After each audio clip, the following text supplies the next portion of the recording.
The note landed softly on the seat beside him, placed without sound by a hand that withdrew before he looked up. It was a folded piece of pale yellow paper, the kind torn from a small notebook, and on it, in careful handwriting, "You don't have to be okay right now, but you're not alone on this bus." He stared at it for a long moment, then at the young woman in the window seat beside him, who was looking forward with the patient stillness of someone who has offered something and is not waiting for a receipt. She was 25, slight, with dark hair and a canvas bag on her lap covered in small iron-on patches. She had a notepad. She did not appear to have a phone.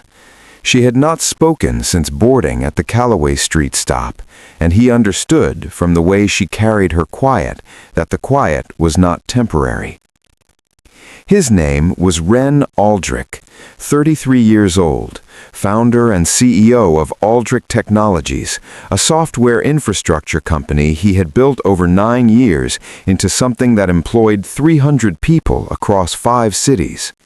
He was on a city bus at 7:40 in the morning because his driver had the day off and because some part of him had needed, without knowing why, to be anonymous in motion. He had been crying before she sat down, not loudly, just the silent kind, the kind that happens when you have held something for so long that your body overrules your composure without consulting you first. He folded the note carefully and put it in his jacket pocket.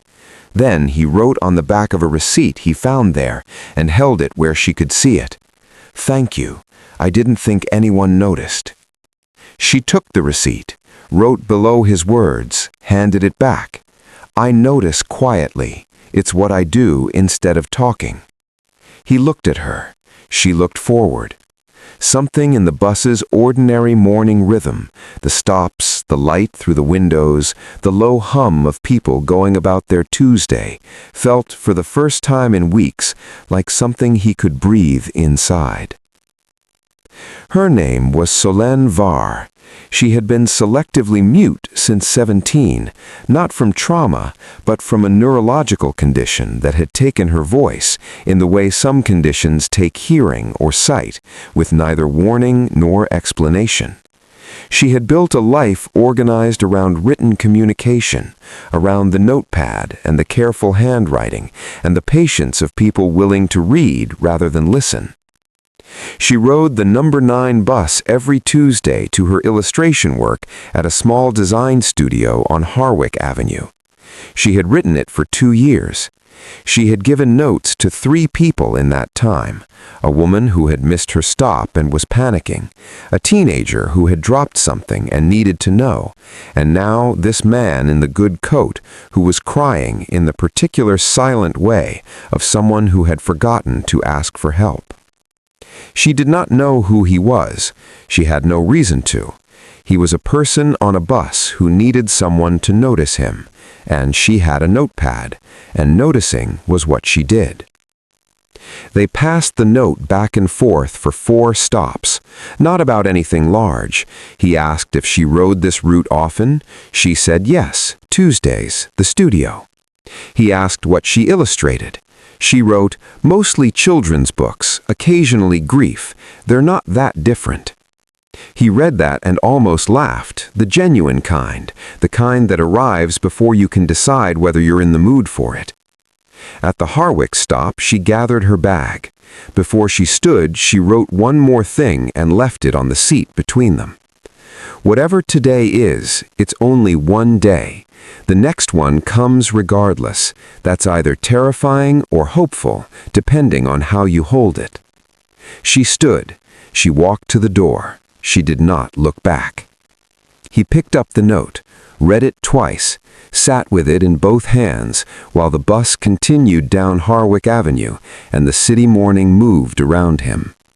What Ren had been carrying, what had been sitting on his chest for 3 weeks, was a decision his board had forced to a vote in the previous month, a restructuring plan that would require laying off 47 people from the company's smallest regional office, a team he had personally recruited in a city where the jobs market was thin. The numbers had justified it. The logic had been sound. The vote had passed. He had signed the letters. He had not slept properly since. He was not a careless man. He was a man who had built something and then discovered that the building, at a certain scale, required decisions that the builder at the beginning could not have imagined agreeing to. He had been sitting with the specific grief of becoming someone he had not planned to become, and not knowing yet how to find his way back to the person he'd intended to be. A note on yellow paper had said, "You're not alone on this bus." He got off at the next stop and walked 3 blocks in the November air before he had a clear thought. Then he called his operations director and said he wanted to revisit the restructuring, specifically whether the 47 positions could be absorbed into the company's growth plan for the following quarter rather than eliminated. He asked for the analysis to be redone. It took 2 weeks. The answer, when it came, was that 31 of the 47 could be retained through a reorganization that cost the company more in the short term and less, significantly less, in the long term. It required a harder year. He agreed to it without hesitation. He found the design studio on Harwick Avenue because he remembered the stop. He went on a Tuesday. He did not go inside. He stood at the window of the coffee shop across the street and thought about what he wanted to say and whether saying it was the right thing. He decided it was.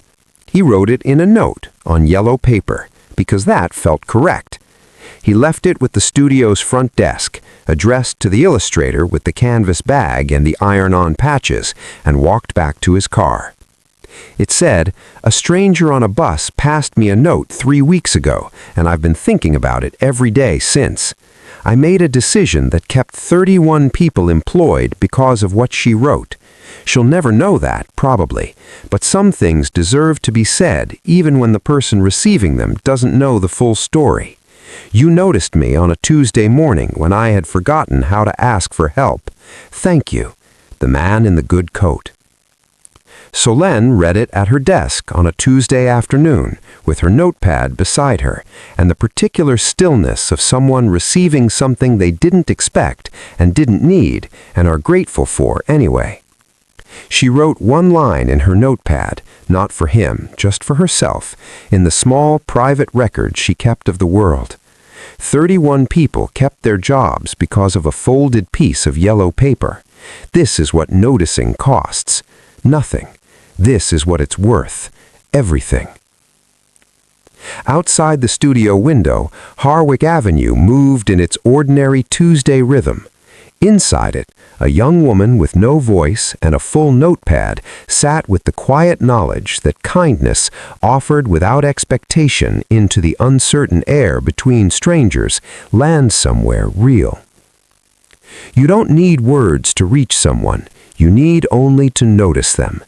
In a world full of people looking past each other, be the one who sees.